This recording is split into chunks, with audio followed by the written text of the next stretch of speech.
Okay, so today I got inspired by a post that I put up a couple days ago, and then a conversation that I had with a friend of mine in my jiu-jitsu class. And it's a challenge for you. So yet again, I've done challenges like this before, not like a squat challenge or a push-up challenge. This is an emotional exercise challenge. So I'm going to read to you the quote that I posted. It's by Nelson Mandela.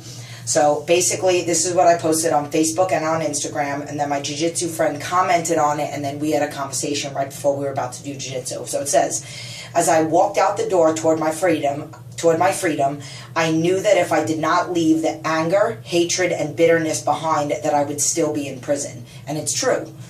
So if we don't learn how to, it's not necessarily forgive and forget, it's just forgive and be at peace. Forgive and understand that if it's directed toward a person, that's their ish. That's their problem.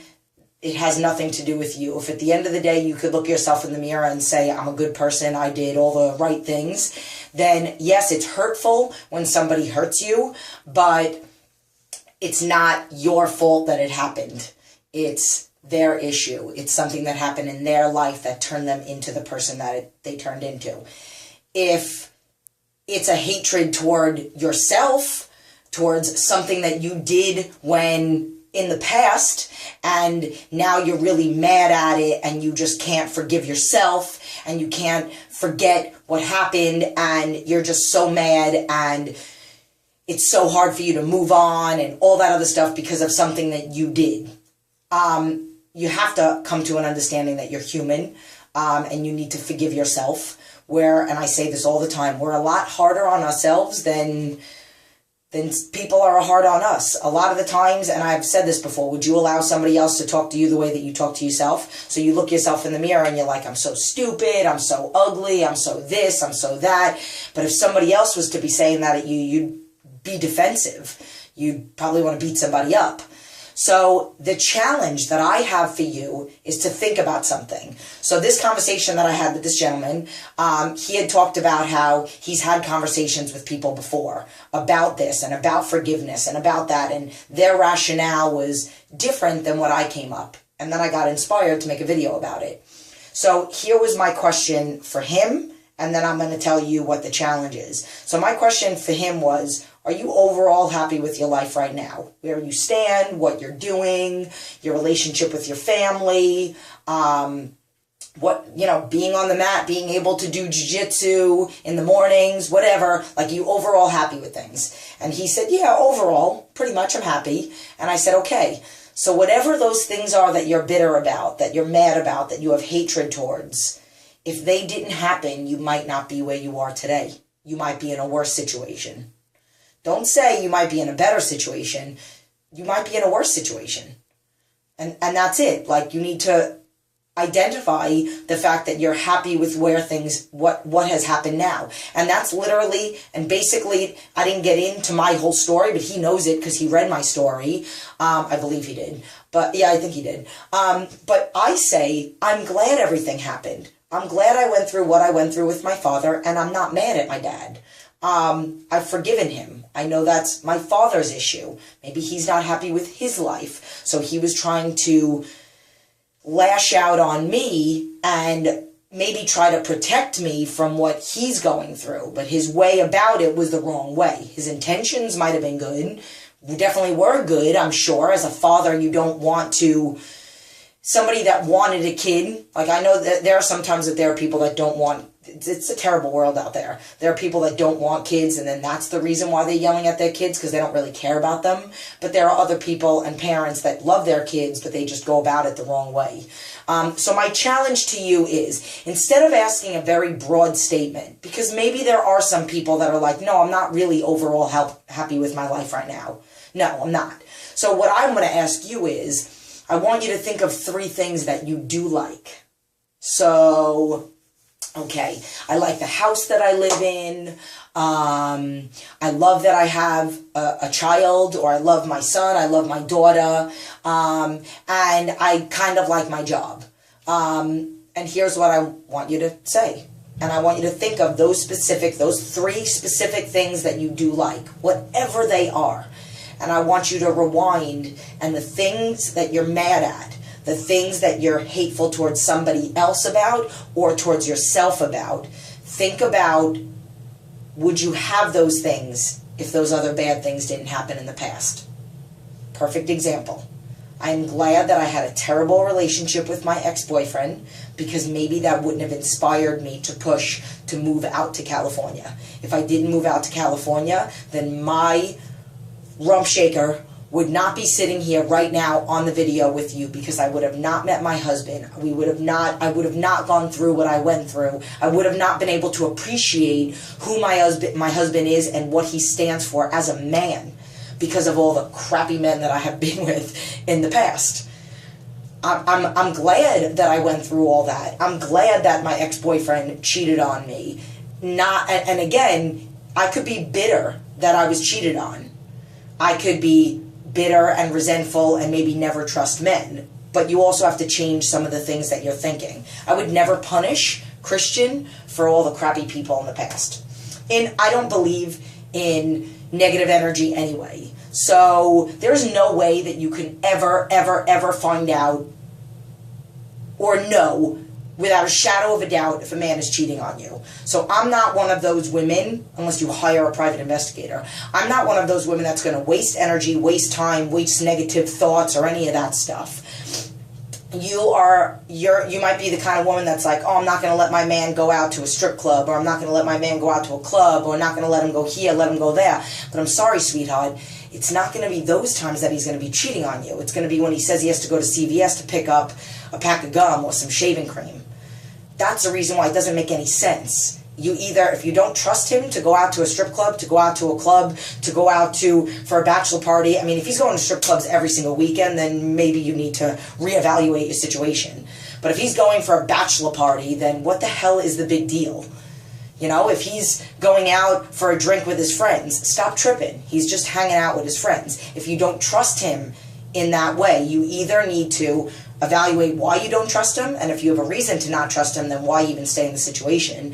And if you do not have a reason, then you need to just chill, because you're never going to know. So you need to just enjoy life. This totally went off on a tangent. But again, getting back to the whole point of the video, everything that I went through in the past, everything that I went through with my ex-boyfriends, everything that I went through with my father, everything that I went through even with my past jobs, you know, like everything that I went through as a child. At first I said I never wanted to have a kid, because what am I going to be able to teach them? I don't really have lessons, because when I grew up I learned how to survive. I didn't really like lessons of life as to, I mean, there is no like outline, no parent gets an outline, but that was my thing. Now I do know how to, number one, because I have a really great family, you know, I mean, I love my mother, and I've learned a lot of things from my mother. I've learned a lot of ways to not be like my father. I've learned a lot from my husband's family, my mother-in-law, my father-in-law, the way my husband was raised. So it's like, again, all those things, everything bad in your life leads up to something great. And you might not be sitting in greatness right now, but you're on your way there. So in a way, you don't want to like, and to this little exercise, you don't want to settle. If you're happy with 3 things, but then there are a couple other things that you aren't happy with, you have to move forward to get that greatness, because there's a quote that I'm going to post, and it says that the greatest disappointment, or the greatest thing in life, that not bad thing, whatever, I forgot how they said it, but is not reaching high, it's reaching too low and then reaching that goal. I forgot how it went, and I'm totally just killing it right now, but you get it. Like, people don't reach high enough, like, oh my God, I want to be that, but they, like, I don't think I could be that, so I'm going to be that, and then you get to that, and you just sit there, and you're plateau, you're complacent, you're okay, when you could be great. We're all capable of greatness. If somebody that you loved was about to get hit by a car, or was under a car, we have that thing in us, that inner fire, that we could lift a car, we could do something to save somebody, we go that extra mile, that Like I hashtag all the time, nothing less than 100% every single day. And that's every minute of your day has to be that nothing less than 100%. So strive for that greatness. Find that fire in you, like trying to save somebody's life. And find it every day. Because I'm literally looking to maximize every minute of my day. Every part of my day. Every day of my life. So I can truly say that, like, every minute of my life was great. And each moment was a little bit more great. And so appreciate what you have instead of being negative about it because it could be worse. But then strive to be better because we can all be better. No matter what we are and what we have in our life, there is not one person that just sits down and says, I am perfect. Because we are not perfect. None of us are perfect. None of us have all the answers. I might seem like I have it all together, but I still and always will struggle with that emotional connection to food. So every day, every weekend especially, Sunday especially, when I don't have anything to do but to get up and answer food logs in the morning and then critique my international clients in the middle of the day, I need a game plan. Otherwise, I might obsess and eat a lot. And I'll always be that way. But it's the daily grind of every day. It's appreciating what you have, not being bitter so that you have the opportunity to live life to its fullest. Live it to its fullest and become something great. Greater every day. Every day I can get better. Like even in the jiu-jitsu world. They say, for example, every day is a new thing. Like it's you go from a white belt to a blue belt. Doesn't get any easier. You can never really say this person is good at, this person, where do I have room for improvement? We all have room for improvement no matter what. Even when you get to become a black belt, you still have room to improvement, and that's a whole new journey, because now you're up against other black belts. Don't compare yourself to anybody. Compare your journey to your journey. Totally getting off on a tangent, but there's so much more to life than anger and hatred and bitterness. And everything happened for a reason. Everything's happening for a reason. If you're not sitting exactly where you want to be, you have to identify with the fact that you could be worse, but you also can be better. But the only way that you're going to be better is not if you sit and wallow and say, oh my God, it could be so much better, but it also could be worse. So there's like a catch-22, I guess, in the way that you think of it. It's not a negative way of thinking by saying it could be better. It's something to strive for, but acknowledgement towards it could be worse. And if it wasn't for those maybe not so great things that happened in your life, you wouldn't be where you stand now and on the way to greatness. I'm going to leave it at that because I think I kind of beat the hell out of a dead horse. Totally said it like 70 different times. And yes, that is a sticker in my belly button, by the way. My son put it on a day and a half ago. I've been sweating, showered, and everything, and it's still there. And I'm going to keep it there because my son put it there, and I love it. Gotta go.